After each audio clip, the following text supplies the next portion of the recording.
Hello everyone, I am back after a 3-week hiatus. I'm finally back. I can't believe that 3 weeks have passed by since my last video, which was my PS3 unboxing that I did on June 26th. It's just, time flew by. And by the way, I have been enjoying my PS3 thoroughly. I am kicking myself for not having picked it up earlier, but I'm enjoying the hell out of it now. I picked up a bunch of Blu-rays. My birthday passed, so I got a bunch of Blu-rays then. I picked up some exclusives for the PS3 that I've been enjoying so much, and it's an awesome system, so I'm very happy with it right now. And if you don't have a PS3 and you're thinking about maybe getting it, definitely pick it up, especially for this year. There's so many exclusives coming out for it, and I think it's definitely worth it, especially at the price that's at like $300 now. So yeah, that's the PS3 update. So yeah, 3 weeks have passed by, and normally it would be because I'm too busy, or what I wanted to do was have a video out every week, or every week I would have 2 videos or something like that, depending on the gaming news and what's going on. But the summer is always like the drought for video games. There's always nothing really going on. After E3, it's like, whew, you get all hyped for a bunch of games, and it's going to be a while before you finally play them. And then in the summer, there's no good games coming out. Originally, there were supposed to be Spec Ops: The Line, which I think got pushed back until 2012. That was supposed to come out this August. There was a Lord of the Rings game coming out that I'm really looking forward to. That was supposed to come out in August. I think Dead Island, or the new zombie game that's coming out, which the trailers look phenomenal for, and I'm huge into zombie games. That was supposed to come out, but it got pushed back into the fall. So every game just seems to keep getting pushed back into the fall. So in the fall, it's like September hits, and you're like, so many games, which ones to pick? It's not that like your wallet is gonna hate you, so your bank account is just gonna be cringing at every purchase, but it's the time that you have that you're gonna have to play these games. I would rather have a few games in the summer that kind of hold you through until fall, so you don't have to play like 2 games in one day. That's gonna happen, especially in November. There's so many games coming out then, and I find that that's just a recurring theme, that the summer is always never a lot of big hits, and in the fall it's always the major time, obviously, but it's just crazy. So that's kind of why I made this video, because 3 weeks have passed by, not because I was busy, but because there's nothing really to talk about that I got this new game and I've been trying it out. No, it's just there's no games coming out, so that catch my interest anyway, and there's usually not a lot of AAA, AA titles coming out at this point. So what the summer generally is for me, and I assume a lot of other gamers, is that you're playing games that you've either had for a while, or that you buy that's new to you but it has been out for a few months or even a few years, and you're going to chop away at that during the summertime. And even though the summertime for me is not really the best gaming time, it seems to be the time when I have the most time to do it, but it's not the season to be playing video games all day. Sometimes you just want to stay at home and stay in the air conditioning and play the video game. But other times you want to go outside, or you just want to go do something with your friends, because the seasons do it, especially in Canada. This is the only time that you don't have to wear like 3 coats to go outside.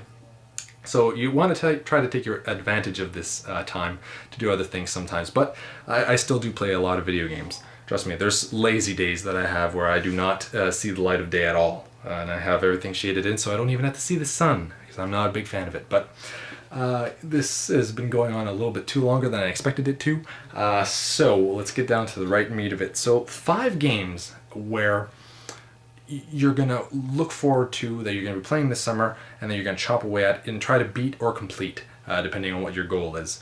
But your 5 main games, my 5 main games that I'm going to be chopping away at. So one of the series that I'm going to be chopping away at, I don't have them yet, but I will be picking them up shortly, is the Resistance series. Resistance 1 and Resistance 2 on the PS3. Because Resistance 3 is coming out in September, and I want to see if $60 for a brand new game is worth it, or if I really enjoy it, maybe even getting the limited edition, if there is one. So I'll be picking those games up and testing them out and seeing how I like them. So that's my number 5 picks.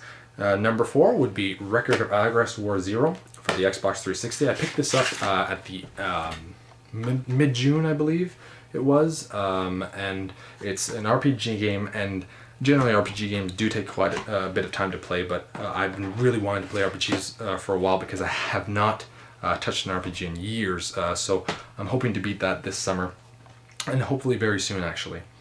Number 3 would be Gears of War 2 on the Xbox 360.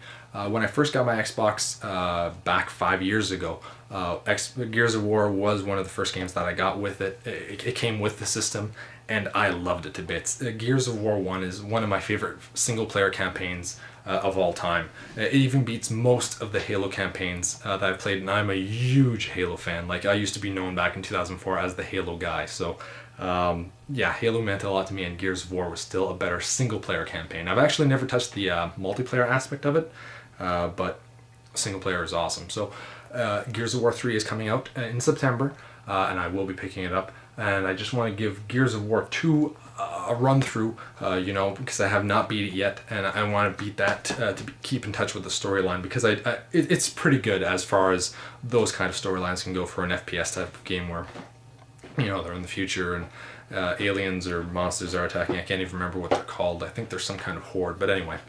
Okay, so that's the top 3.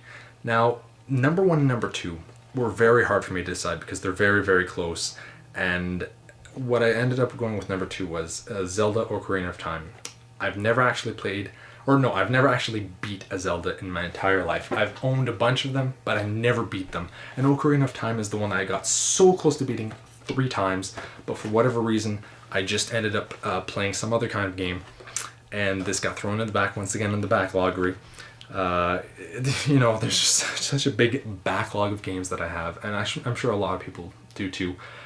So I really want to beat it this summer, finally, just in anticipation for Skyward Sword, or just, you know, just for myself to say that I finally beat a Zelda game.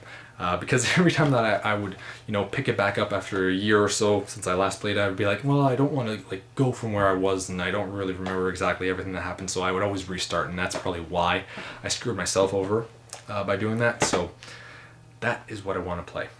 And my number 1 game that I want to play this summer and beat, the main story mode anyway, is Elder Scrolls 4 Oblivion. I saw Elder Scrolls 5 Skyrim, the trailer, that's coming out in fall 11/11/11, and I was just blown away. So I was like, okay, I definitely have to pick up the one before that to kind of get a feel for the type of game that it's going to be, and check it out. So I do have the Game of the Year edition, and it comes with Knights of the Nine and Shivering Isles as well. But I'm thinking that I'm only going to try to beat Oblivion this summer, just the main quest. I'll do a few side quests as well. But I want to at least beat Oblivion before the summer is over, so that I can be ready for Skyrim. So that's kind of generally what the consensus of these games are. Like Oblivion, I want to beat it before I get Skyrim. Gears of War 2, I want to get it before Gears of War 3. Zelda, I want to beat it because Skyward Sword is coming out. But there's also, I've tried to beat it so many times, and it's an amazing game. It's just I've never been able to play it or beat it. And same thing with Resistance 1 and 2. So that's what I'm going to be doing this summer. I'm going to obviously be playing a lot of other games at the same time, single players and mostly multiplayer though. That's what I've generally been playing, and that's always what I seem to go back to. That's also something that I would like to do for my next few videos. There's going to be a Nintendo 3DS unboxing that I did because I picked it up, the Nintendo 3DS, and it's an awesome system. If you're on the fence about getting it, I would definitely say pick it up. Maybe you can probably wait until fall to pick it up because there's, you know, not a lot of big titles out yet, but it is such an awesome system, and it's such a sleek system. But yeah, there's going to be an unboxing for that I did about a week ago with my brother. He came down. He lives about an hour away from me. I picked up the 3DS and we did an unboxing, and we used his camera because he has a really nice high quality camera, but because he lives an hour away and it was a high quality camera, it was more than 4 gigs when it was finally done because he edited it, and he's bringing it down to 2 gigs so that I can release it on YouTube. So that should be out maybe tomorrow at the earliest, if not probably sometime this week. So look forward to that. And it's because it was a week ago, I had a really long beard and longer hair, and I got a trim for both of them. So don't be surprised to see me, you know, looking Raggedy Ann in the other video, and then it'll be back to me looking like this for a while anyway. So that's look forward to that. There's also going to be my gaming update number 2, which I'm going to be doing close to the end of the month, just talking about the games I've been playing recently and some of the pickups that I got. And another series that I would like to do is kind of like showing me playing video games. More so multiplayer games, so I'll show you like a 10-minute match or something like that. And I'm thinking that it'll be Halo Reach because that's what I've been playing mostly online anyway. But I might touch some other multiplayer games along the way. But Halo Reach, sometime this week, I'm thinking that I'll post some kind of match with my commentary talking about me playing the game at the same time, and it'll be with my brother as well. Most chances are he won't be there with me, but he'll be playing the game as well. And I'll tell you, oh, that's Tyler, and he's running around there. So yeah, those are the type of things that you can look forward to in the future, the very near future. So you can have at least 3 videos to look forward to before the end of July, and then we'll see where it goes from there. If there's any big gaming news, I'll talk about that, but it's the summer, so there probably won't be. But if there is, I will talk about that. And until then, I'll talk to you guys later. Bye-bye, everyone.